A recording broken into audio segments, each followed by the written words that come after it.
कीजिए, मणिपुर में बात कीजिए, जो कि अभी फिलहाल चल रहा है। बता रहे हैं, आपको उसका भी जवाब दे रहे हैं। हाँ, दीजिए उसका जवाब। हम कांग्रेसी काल में 70 साल से किलस रहे थे, हाँ राम प्राण परिते तुम भी न जिए तो बहुत दिन बीते। और आज हम जब मोदी की सरकार हमें विरासत दे दिया, मंदिर बना के दे दिया, तो हम कह रहे हैं सजा दो घर को गुलशन सा, अवध में राम आए हैं। तो बात करी सजा दो अवध को, राम आए हैं, ये तो अब सजाना शुरू करें, हम तो पैदा होते ही सजाते आ रहे हैं। अवध में राम कब आए थे? जिस दिन दीपावली मनाई जाती है। क्या इससे पहले दीपावली नहीं मनती थी? कौन नहीं मनाता था दीपावली? सब मनाते थे, सब अपने घर सजाते थे। इनकी हालत ऐसी हो गई है कि इनको अब दीपावली नजर आ रही है कि अवध में राम आए हैं। हमारे लिए तो पैदा होते ही अवध में राम आ गए थे। और अब जो पिंकी कहती है बॉय कटवली वाड्रा क्या कहती है कि हम तो प्याज लहसुन भी नहीं खाते, अपनी बहन को टेस्ट कराने के लिए मीट खिला रहा है। इतने बड़े तो कंगले हैं। अब ये खाने पीने में भी रोक लगाएंगे, कौन क्या खाएगा कौन क्या नहीं खाएगा। क्यों बोलते हैं? राहुल गांधी पाकिस्तान का है, उनने ये बोला है कि पाकिस्तान को 50,000 करोड़ दूंगा, क्योंकि वो पाकिस्तान का सगा है। मैं बता सकता हूँ क्यों। खबर है जैसी वो कंगना राणावत, आजादी तो हमें भीख में मिली थी, असली आजादी तो 2014 में मिलेगी। और उसके बाद अगला बयान उसका सुनिए, और उसके बाद उसका अगला बयान, अगर उसके हिसाब से 2014 में आजादी मिली थी तो फिर उसके हिसाब से नेताजी सुभाष चंद्र बोस पहले प्रधानमंत्री कैसे हो गए? क्योंकि आजादी तो 2014 में ही मिली थी। फिर उन्होंने कैसे कह दिया कि पहले प्रधानमंत्री हमारे नेताजी सुभाष चंद्र बोस थे, उसमें वो गलत। ये उनके फॉलोवर है, मैं तो बोल के चला जाऊंगा, तुम गूगल कर लो। प्रधानमंत्री कौन है पता है आपको? प्रधानमंत्री नरेंद्र मोदी साहब नहीं है। प्रधानमंत्री कौन है पता है आपको? प्रधानमंत्री नरेंद्र मोदी साहब नहीं है। देश का कर्जा बढ़ रहा है, इस पे क्या कहेंगे आप? अरे झूठ बोलते हैं, ये बरगलाते हैं, ये आंख में सामने से आंख में मिर्च झोंक देंगे। हम जो बोलते हैं वही सुनो। ये तुष्टीकरण करते हैं, परिवारवाद करते हैं, जातिवाद करते हैं। हिंदू को उधर जाकर के भड़का देंगे, उधर जाएगा तो मुसलमान लोग पजा के रखा हुआ मारेगा, और मुसलमान को इधर जाकर भड़का देंगे कि इधर जाएगा तो हिंदू तुमको मारेगा। तो ये जो है ना, ये लड़वाने वाले हैं, गंदगी निकाल करके उसको लगा देगा, गंदा किया। तो ये वो लोग हैं, तो ये तुष्टीकरण करेंगे, परिवारवाद करेंगे। हम हिंदू मुस्लिम सिख ईसाई सब आपस में भाई भाई प्रेम से है, हमको कोई मतलब कोई दिक्कत नहीं है। देखिए हम धर्म की बात नहीं कर रहे हैं, हम कर्जा की बात कर रहे हैं। मैं बता रहा हूँ, वही बात है, ये लड़वाते आए हैं। अब देश जागरूक हो चुका है, हिंदू मुस्लिम लड़ेगा नहीं। 205 लाख रुपए का विदेशी कर्ज है या नहीं है, ये पूछ लो। कोई कर्जा उर्जा नहीं है मोदी की सरकार में, दूर दूर तक कोई कर्जा नहीं। ये झूठ बोलते हैं। आज हम चारों भाई हैं, आपस में प्रेम से रहते हैं। जातिवाद करता आया है, हिंदू मुस्लिम सिख ईसाई सब अपना अपना कमरा है, अपना अपना कमरा में जाएगा और अपना अपना प्रेम से रहेगा। इनकी वजह से हम डिस्टर्ब रहते हैं, कांग्रेसियों की वजह से। मणिपुर में वारदातें हुई, पूछना जरा हाँ या ना। संदेश खली पर इनका मुंह का है, मुंह में संदेश खली पर इनका मुंह में ऐसे दही जम जाता है। कौन सा दही जमता है वो पूछिए? गाय का दूध का दही जमता है कि भैंस का दूध का कि केमिकल वाला दही का? कौन सा दही जमता? मैंने इनसे पूछा मणिपुर हुआ या नहीं हुआ, पहले हाँ या ना। मैं पूछ रहे हैं कि मणिपुर से पूछ रहा हूँ ना, संदेश खली पर 2 लाइन बोल के दिखाए ना, उनका मुंह में दही क्यों जमा है? हमने तो बदलाव चाहिए देश को, तरक्की चाहिए देश को, विकास चाहिए देश को। मोदी जी बचाएंगे, किनको बचाएंगे? जितने भी बलात्कारी है उनको बचाएंगे। पहली चीज, जितने भी भ्रष्टाचारी है उनको बचाते हैं। सारे सबके सामने छगन भुजबल, शुभेंदु अधिकारी, नारायण राणे और नीलेश राणे, और उसका आपका अजीत पवार तो सबसे फेमस ही नाम है, सब टॉप मोस्ट पे तो सबको याद है अजीत पवार। नाम दिलाने की जरूरत नहीं पड़ी। 70,000 करोड़ के घोटाले का आरोपी है ना, याद है ना। और अभी थोड़े दिन पहले तक एक वो उनका अशोक चव्हाण जो था, वो भी घोटाले का आरोपी था, जो कांग्रेस छोड़ के इनमें शामिल हो गया, खत्म हो गया। कल परसों तक राजकुमार आनंद, जिसके ऊपर 23 अभी आम आदमी पार्टी का लीडर, 23 नवंबर को उसके यहाँ ईडी गई थी। उसके बाद उसने बीजेपी ज्वाइन करने की कर ली ना, अब वो दूध का धुला हो जाएगा। 23 नवंबर के बाद से ईडी अब उसके घर में दस्तक नहीं देगी। तो मोदी जी बचाते किनको है? जितने बलात्कारी है मेरी पार्टी में शामिल। ब्रजभूषण शरण सिंह के ऊपर आज तक कोई मामला दर्ज होने के बावजूद उसकी गिरफ्तारी हुई, उसे एक रात भी लॉकअप में रखा नहीं रखा। मणिपुर के जितने भी अक्यूज्ड हैं उनमें से किसी को पकड़ा गया नहीं पकड़ा गया। बहन बेटियों को निर्वस्त्र करके पूरी परेड उन्होंने करा दी। एक बार मणिपुर नहीं गए, एक बार जाके उन बहन बेटियों के सिर पे हाथ नहीं रखा, बच्चों कैसे हो, चिंता ना करो, मैं तुम्हारे साथ हूँ। संदेश खाली याद आता है बार बार। संदेश खाली क्यों याद आता है? संदेश खाली है पश्चिम बंगाल में लोकसभा की 42 सीटें, उन्हें वहाँ 42 सीटें दिखती हैं, उन्हें संदेश खाली नहीं दिखता। मणिपुर में 2 सीटें हैं, 2 सीट में भी एक ही सीट होने के बाद उसमें भी हालत कितनी खराब है। डिजिटल इंडिया का नारा भर रहे हैं, उस एक सीट पे भी 2 दिन चुनाव होगा। आज भी डलेंगे वोट और अगले दिन भी डलेंगे, क्योंकि हालत इतनी खराब हो चुकी है वहाँ पे। नमस्कार, मैं हूँ आरती और आप देख रहे हैं पब्लिक ओपिनियन फैक्ट्री।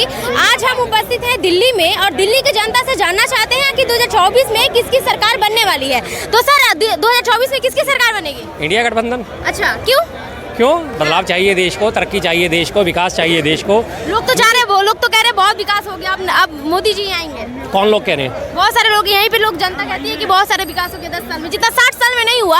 आज मोदी जी का बयान था, जितना 60 साल में नहीं हुआ उससे ज्यादा 10 साल में हो गया। बिल्कुल सही कह रहे हैं। इस बात से मैं मोदी जी की 100% सहमत हूँ कि जो पिछले 60 साल में नहीं हुआ वो 10 सालों में हो गया। पिछले 67 सालों में हमारा विदेशी कर्ज कितना? मात्र 55 लाख करोड़। 10 सालों में बढ़ गए, कितना बढ़ गया? 150 लाख करोड़ और बढ़ गया। 3 गुना, लगभग 3 गुना 10 सालों में ही बढ़ गया ना। अगर कांग्रेस होती तो उसने 70 सालों में लिया 55 लाख करोड़। अगर कांग्रेस अभी भी इसी स्पीड से कर्जा ले रही थी तो कितने सालों में जाके पूरा था? 210 सालों में। लोग मोदी जी ने मात्र 10 सालों में ले लिया। लोग इसमें ये भी कहते हैं कि जितना कर्जा लिया जाएगा उतना ही बिजनेस बढ़ेगा, उतना ही काम बढ़ रहा है, उतना ही विकास हो रहा है, तो कर्जा लेना अच्छा है। कर्जा लेना अच्छा है। कर्जा ले लेके आप अपना बिजनेस बढ़ा लोगे। आपको कर्जा चुकाना नहीं है क्या? आपको कहीं से खैरात मिल रही है कि वो आपको वापस नहीं देना? कर्ज में आपको ब्याज भी वापस देना है, मूल भी आपको वापस देना है। आप वो नहीं दोगे क्या? आपको मिले जा रहा, आप उसे इस्तेमाल करे जाओगे। चलो ये तो देश की सरकार की बात होगी, आप भी अपना घर चलाते हो। अगर किसी से कर्जा लेते हो, किसी महीने आपको शॉर्टेज पड़ जाती है 10-20 हज़ार रुपये, तो क्या वापस नहीं करते? करना पड़ता है ना। कभी ब्याज पे भी लेते होगे, कभी बिना ब्याज के भी मिल जाता होगा, पर वापस तो करना पड़ेगा ना। नहीं वापस करोगे तो आप क्या कहलाओगे? डिफॉल्टर, चोर, यही कहलाओगे ना। और सरकारी तौर पे जब आप कर्जा वापस नहीं करोगे तो आपकी हालत कैसी होगी? पाकिस्तान जैसी, श्रीलंका जैसी, क्योंकि वो लोग अपना कर्जा नहीं चुका पा रहे। चीन उनके द्वीप कब जाने में चक्कर में लगा हुआ चाइना के। पाकिस्तान की रेल बनी पड़ी है पूरे विश्व का, उसने कर्जा देना है सबका। इसलिए पाकिस्तान में आज पेट्रोल 300 रुपये और आटा 300 रुपये और ये सब जो खबरें उड़ती हैं लगातार, क्यों उड़ रही हैं? तो वो चाहिए हमें अपने देश में 300 रुपये लीटर हमें पेट्रोल चाहिए? नहीं चाहिए ना हमें, नॉर्मल। अच्छा, मुझे ये बताइए कि मोदी सरकार में कुछ फायदा नहीं हुआ है? फायदा? हाँ जी, बिल्कुल फायदा हुआ है। फायदे ही फायदे दिखिए चारों तरफ से। क्या फायदा वो बताइए। धार्मिक सद्भाव देखो, एक मिनट, धार्मिक सद्भाव देखो कितना हमारा हो गया। आज हर एक दूसरा जो है बंदा दूसरे बंदे को शक की नज़र से देखता है। हिंदू मुस्लिम लगातार ऐसा होता है कि हिंदू मुस्लिम को देख के राजी नहीं है, मुस्लिम हिंदू को देख के राजी नहीं है। वो तो कांग्रेस की सरकार में भी होती थी ना। बिल्कुल नहीं होता था। कांग्रेस की सरकार में कौन सा हुआ बताओ? तभी धर्म के नाम पे ही राजनीति किया जाता है। धर्म के नाम की राजनीति की शुरुआत किसने करी है? बीजेपी ने शुरुआत करी। 1990 में आपको याद होगा मंडल कमीशन लागू हुआ था। बीपी सिंह साहब और लोग रामविलास पासवान लेके आए थे। मंडल कमीशन की काट के लिए अपना कमंडल कमीशन लिया है। इन्होंने कमंडल की राजनीति शुरू कर दी। 1990 में सबसे पहले सोमनाथ से अयोध्या की रथ यात्रा निकाली, धार्मिक आधार पे तो निकाली। उसके बाद से इन्होंने अपने एजेंडे में क्या सेट करा? इनको कुछ नहीं मिला। हम राम मंदिर बनाएंगे, हम कृष्ण मंदिर बनाएंगे, हम ज्ञानवापी लाएंगे। लगातार धर्म की राजनीति कौन कर रहा है? बीजेपी ने शुरुआत करी ना। पूरा पूरा बेस ही उसका वही है। आप किसी भी बीजेपी सपोर्टर से बुला के पूछ लो, भाई मोदी जी के राज में कौन से अच्छे काम हुए? सबसे पहले क्या कहा? राम मंदिर बना। दूसरा क्या? बीजेपी के पोर्टल से अपलोड भी किया गया था राम मंदिर के विकास के तौर पे। हाँ, राम मंदिर कैसा विकास है? अयोध्या वासियों का विकास हो गया। चलो, अयोध्या की जनसंख्या लगभग 25 लाख है। 25 लाख लोगों को छोटा मोटा रोजगार मिल गया, फूल बेचने का और प्रसाद बेचने का रोजगार मिल गया। भारत की जनसंख्या 140 लाख करोड़, भारत का क्षेत्रफल 32 लाख वर्ग किलोमीटर, अयोध्या मात्र 1500 वर्ग किलोमीटर का एरिया। क्या हुआ उसका विकास? 1500 को देखें, 32 लाख को देखें। राम मंदिर से खुश नहीं है आप? मैं राम मंदिर से खुश हूँ, पर राम मंदिर को जब भारत के विकास के तौर पे दिखाया जाता है उस चीज़ से मैं खुश नहीं हूँ। मंदिर सारे मेरे लिए बराबर है, मस्जिद सारे मेरे लिए बराबर है, गुरुद्वारे सारे मेरे लिए बराबर है, चर्च सारे मेरे लिए बराबर है। धर्म बिल्कुल अलग, राजनीति बिल्कुल अलग। आप ये चीज़ से खुश नहीं है कि मोदी सरकार में राम मंदिर को विकास के तौर पे गिनाया जाए? बिल्कुल जी, सरकार की उपलब्धि के तौर पे जब उसे गिनाया जाता है, मैं उस चीज़ से खुश नहीं हूँ। धर्मनिरपेक्ष सरकार है, संवैधानिक सरकार है। सीधा सीधा सरकार का मतलब होता है सरकारी नीतियों का सदुपयोग करना, शिक्षा को बढ़ावा देना, रोजगार को बढ़ावा देना और स्वास्थ्य सेवाओं को बढ़ावा देना। सरकार का हमारे पूरे संविधान में कहीं मेंशन नहीं है कि वो धर्म के आधार पे किसी भी एक धर्म को प्रमोट करेगी। उसके लिए धार्मिक उसके लिए सिस्टम हमारा अनुच्छेद 25 है, जिसमें सबको धार्मिक स्वतंत्रता दी गई है। अपने अपने धर्म को सब मानो, अपने अपने धर्म का पालन करो, किसी दूसरे धर्म में इंटरफेयर मत करो, अपनी मौज लो। बाबा जी कैसे राम मंदिर को विकास के तौर पे मानते हैं कि नहीं मानते? नहीं, राम मंदिर बना कहाँ है? अच्छा, राम मंदिर तो कहीं नहीं। एक मिनट, राम मंदिर कहीं नहीं बना है। देशवासियों जान लो, राम मंदिर अयोध्या धाम में जो है ना 1000 वर्ष पहले बनी हुई थी। अच्छा। श्री राम का पुत्र थे लव और कुश, वो कसौटी पत्थर से वहाँ बनाए थे। मोदी की सरकार आई, सुप्रीम कोर्ट में जहाँ जहाँ पेच फंस रहा था, एक कांग्रेसी भाई साहब जो है, ये जो कपिल सिब्बल जी इनके जो है नेता जो है तेज तर्रार, ये जो क्या बोलते हैं वकील एडवोकेट, वो बोलते थे कि केस को लटका दो, राम मंदिर केस को, ये अगर आएगी तो हमारा आने वाला चुनाव प्रभावित होगा, उसको पेंडिंग में लटका दो। 25 वकील की फौज खड़ा कर दिए। राम सेतु को काल्पनिक बताए, राम डज नॉट एग्जिस्ट। ये सोनिया एंटोनिया माइनो जी बोलते थे Ram does not exist. Ram जो है कहीं, ये बेकार बात है, राम नहीं होता है, काल्पनिक है, ये झूठा बात है। ये बरगलाने का काम कांग्रेसी करते आए हैं। 70 साल से इनको चांस दिया गया, ये राम मंदिर नहीं बना है। 3 चीज चलती है, परिवारवाद, जातिवाद, तुष्टिकरण, इससे ऊपर उठ ही नहीं पाए। है, सिर्फ घूम फिर करके जब देखो तब ये प्रियंका गांधी जी, कभी राहुल गांधी जी, कभी सोनिया गांधी जी, ये जब देखो प्रेसिडेंट बना देते थे। आज बीजेपी खिंचाई किया तब जाके खड़गे जी को जो है ना ये राष्ट्रपति ये बना है, प्रेसिडेंट बना है।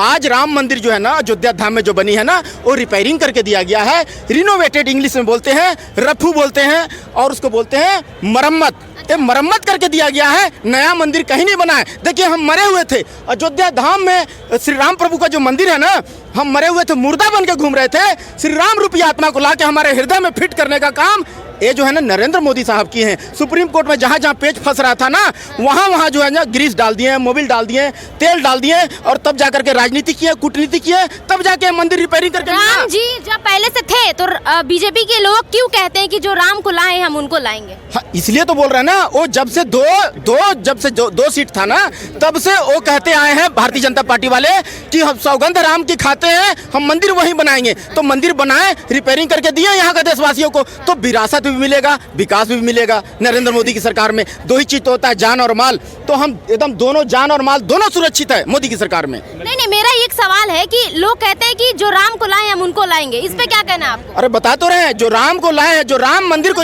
मोदी जी राम को लाए हैं। अरे भाई राम मंदिर रिपेयरिंग करके दिया गया है, ये नया मंदिर कहीं नहीं बना है, देशवासी सुन लो। यहाँ पे मंदिर लाए हैं ये बोला जाना चाहिए ना, राम को लाए हैं क्यों, मतलब क्यों? अरे जो बोलते हैं बोलने वाले तो बोलेंगे ना, हाँ और काम करके दिया तो बोलेंगे। बाबा जी है, इसका विरोध क्यों नहीं करें कि राम को लाने वाला वो होते कौन है? राम को, मेरा बात सुनिए, राम मंदिर रिपेयरिंग करके दिया गया है। राम जी जो वहाँ पर शुरू से थे, उनका जन्म भूमि है।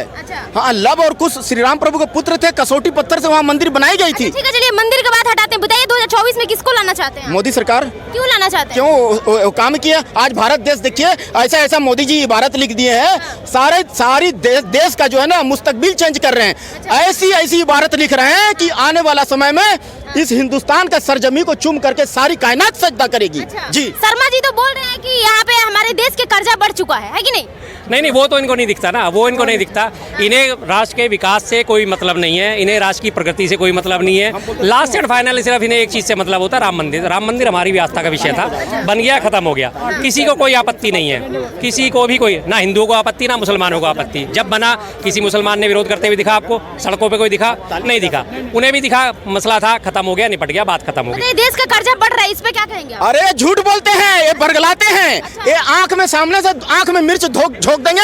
हम जो बोलते हैं वही सुनो। ये तुष्टिकरण करते हैं, परिवारवाद करते हैं, जातिवाद करते हैं। हिंदू को उधर जाकर के भड़का देंगे, उधर जाएगा तो मुसलमान लोग पजा के रखा हुआ मारेगा, और मुसलमान को इधर जाकर भड़का देंगे कि इधर जाएगा तो हिंदू तुमको मारेगा। तो ये जो है ना ये लड़वाने वाले हैं, गंदगी निकाल करके उसको लगा दे, गंदा किया तो ये वो लोग हैं। तो ये तुष्टिकरण करेंगे, परिवारवाद करेंगे। हम हिंदू मुस्लिम सिख ईसाई सब आपस में भाई प्रेम से है, हमको कोई मतलब कोई दिक्कत नहीं है। देखिए हम धर्म की बात नहीं कर रहे, हम कर्जा की बात कर रहे हैं। मैं बता रहा हूँ, वही बात है, ये लड़वाते आए हैं। अब देश जागरूक हो चुका है, हिंदू मुस्लिम लड़ेगा नहीं, ये लड़वाने का काम करते हैं। और देखिए 205 लाख रुपए का विदेशी कर्ज है या नहीं है, ये पूछ लो।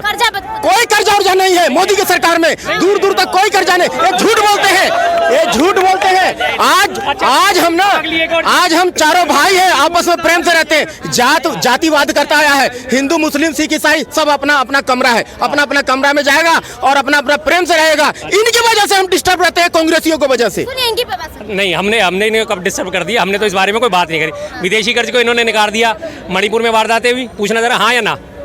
संदेश खली पर इनका मुंह का है, मुंह में संदेश खली पर इनका मुंह में ऐसे दही जम जाता है। कौन सा दही जमता है वो पूछिए? गाय का दूध का दही जमता है कि भैंस का दूध का कि केमिकल वाला दही का? कौन सा दही जमता है? मैंने इनसे पूछा मणिपुर हुआ या नहीं हुआ, पहले हाँ या ना। मैं पूछ रहे हैं कि मणिपुर से पूछ रहा हूँ ना, संदेश खली पर 2 लाइन बोल के दिखाना, उनका मुंह में दही क्यों जमा है? हमने तो कहा, मैंने इनसे हाँ या ना नहीं बोल पाए ना अभी तक। ये बरगलाते आए हैं, ये झूठ बोलेंगे। मणिपुर में भी बात कीजिए। मैं बता तो रहा हूँ ना, ये एक तो छोटा सा कोई पॉइंट को पकड़ लेंगे और 99 काम को भूल जाएंगे। आज जो 99 काम जो अच्छा काम किया ना उसको भूल जाएंगे। एक तो छोटा सा कहीं अगर लूज पॉइंट पकड़ लिया उसको पकड़ करके और कूदते रहेंगे, चिल्लाते रहेंगे। तो देश जागरूक हो चुका है, ये डिजिटल इंडिया है।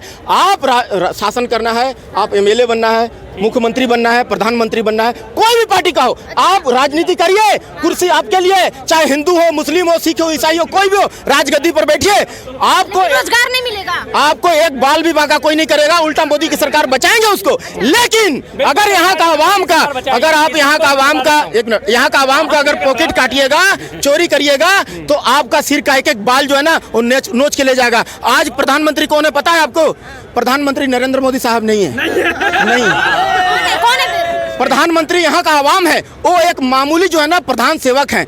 आप अगर गलती करिएगा, यहाँ का आवाम जो है ना, कोई घर से लड़ाई करके आया है, कोई पत्नी जो है खाना नहीं बना के देता टाइम पर, कोई भाई भाई की लड़ाई है, किसी का जमीन जायदाद का केस जितना गुस्सा है सब आप पर निकाल देगा, सिर का एक बाल नोच के ले जाएगा, आप जो धोती पहने वो भी निकाल के ले जाएगा। तो चलिए शर्मा जी की बात सुनते हैं। जी, इन्होंने क्या कहा था कि हाँ, मैंने इनसे नहीं, एक ही मैदानी क्षेत्र है उसमें एक दिन वोटिंग होगी, पहाड़ी क्षेत्र है उसमें दूसरे दिन वोटिंग होगी। अगर मैदानी और पहाड़ी में अगर में मियाँ बीवी अगर हैं तो मियाँ ऊपर नहीं जा पा रहा, बीवी नीचे नहीं आ पा रही, इतनी हालत खराब होगी। और मणिपुर में कंडीशन कितनी खराब है कि जो सुरक्षा बल है वहाँ पे वो तक भी अकेले नहीं जा पाते, उनकी राइफलें लूट ली जाती हैं, उन्हें मार के डाल दिया जाता है। पीछे आपने देखा था ना, एएसपी को अपहरण कर लिया था, उसके अगेंस्ट सारे कमांडोज ने हथियार डाल लिए थे, हम लड़ाई नहीं करेंगे। हमारे एएसपी तक को उन्होंने, एएसपी को, असिस्टेंट सुपरिटेंडेंट ऑफ पुलिस, उसको तक को किडनैप कर लिया था। वो इन्हें दिखेगा ही नहीं कभी भी, इन्हें रोजों के एक ही याद नजर आएगी, संदेश खाली। अरे भाई, संदेश खाली पे भी तो काम हो रहा है। हम तो संदेश खाली की भी बुराई करते हैं, हम झारखंड की भी बुराई करते हैं, दिल्ली में वारदात होती है हम उसकी भी बुराई करेंगे, राजस्थान में काम हुए इस तरह के बलात्कार हुए हम उसकी भी बुराई करेंगे। बहन बेटियों के साथ पूरे देश में जहाँ गलत होगा मैं उसकी बुराई करूंगा, हर हालत में करूंगा, 100% करूंगा। इस बात से कोई मतलब नहीं हो। देखिए, ये पब्लिक को बरगलाने जानते हैं, ये जो है ना, हिटलर को जानते हैं ना, हिटलर क्या करता था पता है? हिटलर करता था ना कि एक झूठ को अगर तराश के बढ़िया से उसको शुद्ध कारीगरी करके बोलो ना, 100 बार बोलो एक झूठ को, वो तो झूठ नहीं रहती है, सच में कन्वर्ट हो जाती है। वो इस रास्ते पर चल रहे हैं। तो यहाँ का लोग जागरूक हो गया है, सोशल मीडिया का जमाना है, सब जानते हैं। देखिए, हम इनके कांग्रेसी काल में 500 साल तक श्री राम प्रभु हमारे मुजरिम की तरह टेंट में रहे, श्री राम प्रभु टेंट में मुजरिम की तरह रहे। औकात नहीं थी किसी कांग्रेसियों की या दूसरे पार्टी वाले प्रधानमंत्री 17 एक मिनट, मैं बता रहा हूँ ना, 500 साल से वहाँ थे, किसी का औकात नहीं थी कि वहाँ जाकर के मत्था टेकने के लिए। आज 56 इंची का सीना लेकर के प्रधानमंत्री मोदी साहब गए और मंदिर बना करके और यहाँ का देशवासियों को दिए। इनकी भगवान के मंदिर को विकास क्यों समझ रहे हैं? विकास नहीं बोले। आज जो है ना, कांग्रेसी काल में हम क्या बोल रहे थे पता है? आप लद्दाख में बात कीजिए, मणिपुर में बात कीजिए, जो कि अभी फिलहाल चल रहा है। बता रहे हैं आपको, उसका भी जवाब दे रहे हैं। हाँ, दीजिए उसका जवाब। हम कांग्रेसी काल में 70 साल से किलस रहे थे, हाँ राम प्राण परिते तुम भी न जिए तो बहुत दिन बीते। और आज हम जब मोदी की सरकार हमें विरासत दे दिया, मंदिर बना के दे दिया, तो हम कह रहे हैं सजा दो घर को गुलशन सा, अवध में राम आए हैं। मोदी जी बचाएंगे, किनको बचाएंगे? जितने भी बलात्कारी हैं उनको बचाएंगे। पहली चीज, जितने भी भ्रष्टाचारी हैं उनको बचाते हैं। सारे सबके सामने छगन भुजबल, शुभेंदु अधिकारी, नारायण राणे और नीलेश राणे, और उसका आपका अजीत पवार तो सबसे फेमस ही नाम है, सब पे टॉप मोस्ट पे तो सबको याद है अजीत पवार, नाम दिलाने की जरूरत नहीं पड़ी। 70,000 करोड़ के घोटाले का आरोपी है ना, याद है ना। और अभी थोड़े दिन पहले तक एक वो उनका अशोक चव्हाण जो था वो भी घोटाले का आरोपी था, जो कांग्रेस छोड़ के इनमें शामिल हो गया, खत्म हो गया। कल परसों तक राजकुमार आनंद, जिसके ऊपर 23 अभी आम आदमी पार्टी का लीडर, 23 नवंबर को उसके यहाँ ईडी गई थी, उसके बाद उसने बाजी भी बीजेपी ज्वाइन करने की कर ली ना, अब वो दूध का धुला हो जाएगा। 23 नवंबर के बाद से ईडी अब उसके घर में दस्तक नहीं देगी।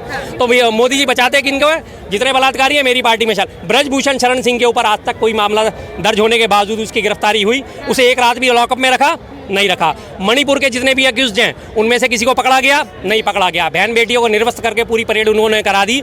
एक बार मणिपुर नहीं गए, एक बार जाके उन बहन बेटियों के सिर पे हाथ नहीं रखा, बच्चों कैसे हो, चिंता ना करो, मैं तुम्हारे साथ हूँ। संदेश खाली याद आता है बार बार। संदेश खाली क्यों याद आता है? संदेश खाली है पश्चिम बंगाल में लोकसभा की 42 सीटें, उन्हें वहाँ 42 सीटें दिखती हैं, उन्हें संदेश खाली नहीं दिखता। मणिपुर में 2 सीटें हैं, 2 सीट में भी एक ही सीट होने के बाद उसमें भी हालत कितनी खराब है। डिजिटल इंडिया का नारा भर रहे हैं, उस एक सीट पे भी 2 दिन चुनाव होगा।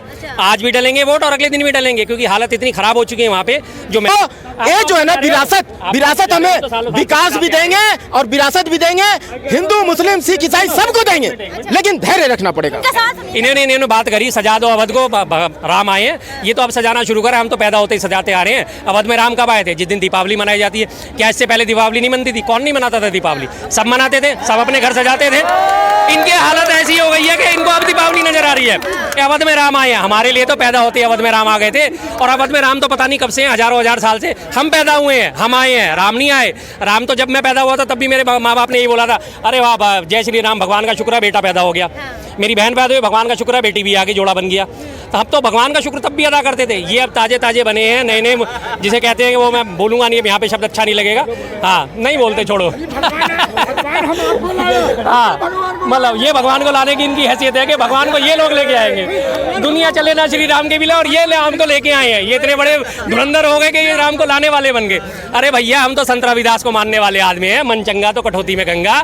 हमारे मन में श्रद्धा है, हमारे मन में भाव है, तो हमारे लिए तो मेरे राम यहीं बैठे, मेरे राम मोरे पीछे मंदिर में, उस मंदिर में, यहाँ भी है, यहाँ भी है। अभी कोई मेरे से आगे गए भगवान राम के दे दे तो मैं उसे 10 का नोट दे दूंगा, उसका राम उसके लिए पूरा हो गया, क्योंकि उसे 10 का नोट मिल गया, उसे मेरे में राम दिखाई देगा। मेरा बच्चा अगर हॉस्पिटल में एडमिट होगा और मेरे डॉक्टर ने उसकी जान बचा ली तो मैं कहूँगा प्रभु श्री राम आ गए, साक्षात राम आए थे, भगवान आए थे, इन्होंने मेरे बच्चे की जान बचा ली। हर कण कण में व्यापे राम है, और ये राम को लेके आने वाले हैं। मात्र एक मात्र सिर्फ ये इनका होश क्या है कि नहीं आ गया मंदिर बन गया। अरे भैया ऐसे मंदिर सैकड़ों बने पड़े हैं, एक बड़ा मंदिर बन गया, आस्था आपकी वहीं पूरी होती। अभी तक तो राम मंदिर गए नहीं होंगे ना दर्शन करने, और आने वाले भी टाइम में नहीं लग रहा है। 2 बार गए। हाँ जी। अच्छा ठीक है, चलिए धर्म की बात नहीं करते, हम राजनीति पे आते हैं। हाँ धर्म की बात मत लेकर, हम राजनीति पे बात कर रहे हैं। कर्नाटक के अंदर सरकार बनी, सिर्फ एक ही बोलूंगा इनसे, कर्नाटक के अंदर सरकार बनी, 100 करोड़ दिए वक्फ बोर्ड को, 80 करोड़ दिए चर्च को, 10% टैक्स क्यों लगा दिया मंदिर पे? अब ये आंकड़ा गलत है तो बोलो, गूगल करके देख लो। मैं कोई आंकड़ा नहीं गलत कह रहा। अरे गूगल बहुत जल्दी करते हैं ना, बताओ। चिल्ला क्यों रहे हो, सुन तो लो यार। इनकी बात सुन लीजिए।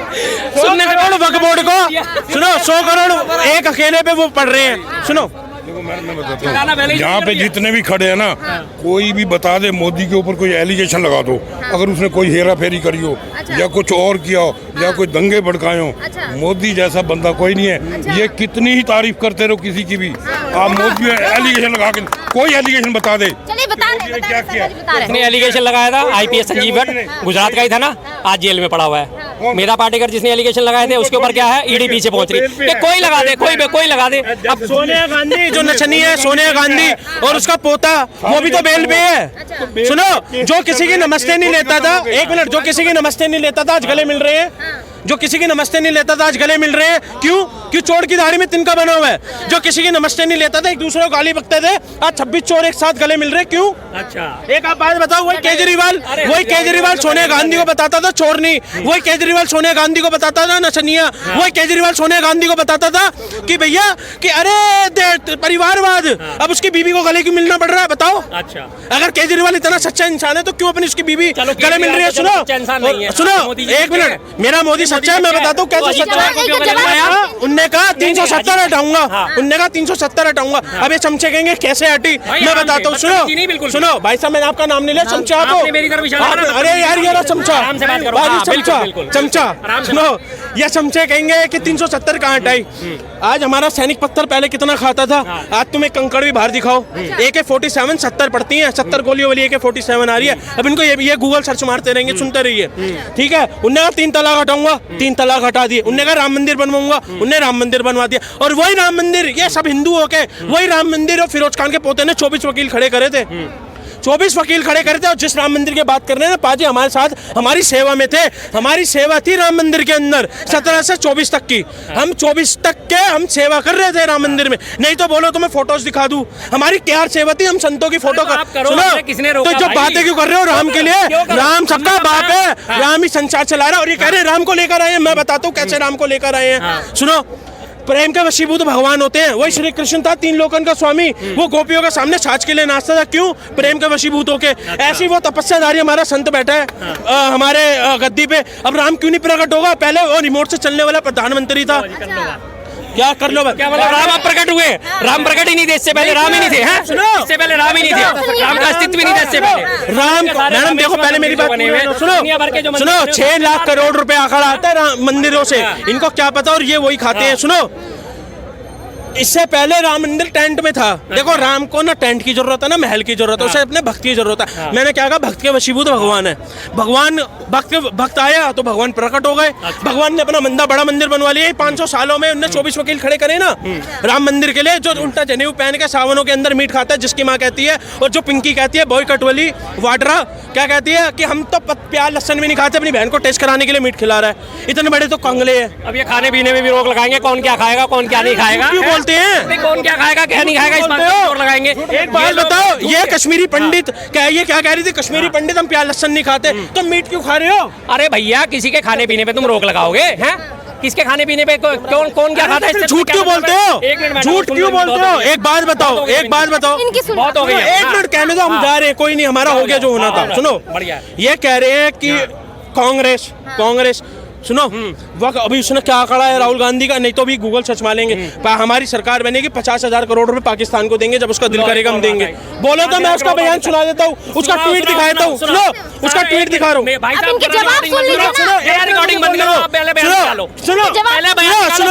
सुनो, उनने क्या कहा, सुनो, हमारी सरकार आएगी, हम शरीयत से चलाएंगे। हमारी सरकार आएगी, हम शरीयत से चलाएंगे।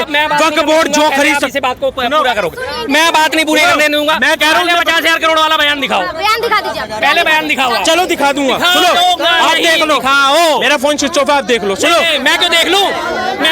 सुनो, उनने कहा, देखो भाई साहब दिखाओ। मैडम एक बार मेरा उन दो, सुनो, बंद कर दो, बंद कर दो। अभी पिघल गया तो बंद कर दो, ये पिघल गया तो बंद कर दो। सुनो, बात खत्म। बयान दिखाओ, बयान दिखाओ 50,000 करोड़ वाला के पाकिस्तान को देंगे, वो वाला बयान दिखा दो। सिर्फ एक बयान दिखा दो, सारी गलतियां माफ। सुनो, उनने क्या कहा, मैं वक्फ बोर्ड के साथ हूँ, मैं शरीयत से चलाऊंगा। बोला तो मैं ये बयान दिखा देता हूँ। दिखाओ। अभी मोबाइल स्विच ऑफ था, ऑन हो गया। दिखाओ, तीनों बयान दिखाओ। झूठा पहले पकड़ा गया, 50,000 करोड़ का बयान दिखाने पे मोबाइल स्विच ऑफ था। 50,000 करोड़ नहीं, 50,000 करोड़ वो पाकिस्तान को देगा, जब दिल करे तब लूंगा। दिखाओ। झूठा इंसान दिखाओ। झूठा, अरे दिखाओ। अच्छा दिखा रहा हूँ। इनसे पूछो, उन्होंने 24 वकील खड़े करे थे राम मंदिर में। मैं वकील खड़े करे थे, 24 छोड़ो, 240 खड़े करे थे। उस अकेले में भारी पड़ रहे हो। 240 खड़े करे थे। आगे बताओ, बयान दिखाओ। सुनो, उनने कहा है मुझे दिखाने की जरूरत नहीं, सबके पास जिसके पास फोन है मुझे दिखाने की सुनो भाई, मैं तो कह रहा हूँ 240 खड़े ये डेली मैं भी वकालत में खड़ा हुआ था। और बोलो, अब तुम 50,000 करोड़ का वकाल वो बयान दिखाओ। मंदिर का टीका क्यों लगा रखा है जब वकालत में खड़े हुए थे? मुझे वो जरूरत नहीं। सुनो, मैं बता रहा हूँ कैसे। आपके पास फोन है, चिल्लाते रहो। सुनो, आपके पास फोन है, आप करते रहो। मैं क्यों करता रहा हूँ? ये हालत पता कैसी है? सुनो, हाँ, हमारी हालत है, ये हम इन काम पर डालेंगे। सुनो, एक मिनट जरा, हमारी हालत बहुत होगी इनकी हालत पता है क्या? आपको याद होगा ना, बहुत दिन पहले एक बार भारतीय जनता युवा मोर्चे के प्रवक्ता आई थी। भारत को जो आज़ादी मिली है ना, वो लीज पे मिली है। लीज पे मिली है, हाँ, 99 साल की लीज पे मिली है। नहीं पता आपको? आप गूगल कर लो। वो तो भारत को आजादी, एक मिनट, भारत को आजादी किसने दिलाई? एक मिनट, भारत को आजादी किसने दिलाई बताओ? हाँ, बहुत हो गया। उसके बाद दूसरी बात क्या हुई? ये उनके फॉलोवर हैं, जैसी वो कंगना राणावत। आजादी तो हमें भीख में मिली थी, असली आजादी तो 2014 में मिलेगी। और उसके बाद अगला बयान उसका सुनिए, और उसके बाद उसका अगला बयान, अगर उसके हिसाब से 2014 में आजादी मिली थी तो फिर उसके हिसाब से नेताजी सुभाष चंद्र बोस पहले प्रधानमंत्री कैसे हो गए? क्योंकि आजादी तो 2014 में ही मिली थी। फिर उन्होंने कैसे कह दिया कि पहले प्रधानमंत्री हमारे नेताजी सुभाष चंद्र बोस थे? उसमें वो गलत। ये उनके फॉलोवर है, मैं तो बोल के चला जाऊंगा, तुम गूगल कर लो। बोली, तीनों बातों का सबूत दो, 50,000 करोड़ वाला दिखाऊंगा, लागू करूंगा। वो दिखाओ ना। सुनो, क्या मतलब होता है? सुनो, ये मैंने नहीं, ये रवीश कुमार ने दिखाया। सुनो, ये रवीश कुमार ने दिखाया। प्लीज एक मिनट, सारे शांत हो जाओ। एक मिनट, सारे शांत हो जाओ। आराम से खड़े हैं, सारे के सारे खड़े हैं। दिखाऊंगा की बात कर रहे हो, 2 मिनट में, 4 मिनट में, 5 मिनट में दिखाओ, बात खत्म। अगली बात हम तब करेंगे जब ये दिखा देंगे। सुनो, बस ये कह रहे हैं, सुनो, एक मिनट, ये कह रहे हैं कि शरीयत कौन लाया? आप पत्रकार हो, शरीयत कौन लाया? मैंने जवाब नहीं देना, पहले 50,000 करोड़ वाला बयान दिया। मैं कह रहा हूँ, राहुल गांधी पाकिस्तान का है, उनने ये बोला है कि पाकिस्तान को 50,000 करोड़ दूंगा, क्योंकि वो पाकिस्तान का सगा है। मैं बता सकता हूँ क्यों। जब हमारे जब कश्मीर में हमारे सैनिकों को पत्थर पड़ते थे ना, सुनते रहिएगा, इसमें आप पत्रकारिता मत देखिएगा, इसमें आप दिल देखिएगा। जब कश्मीर में हमारे सैनिकों को पत्थर पड़ते थे ना, तो झूठ थे भाई, सच था, बिल्कुल ठीक है।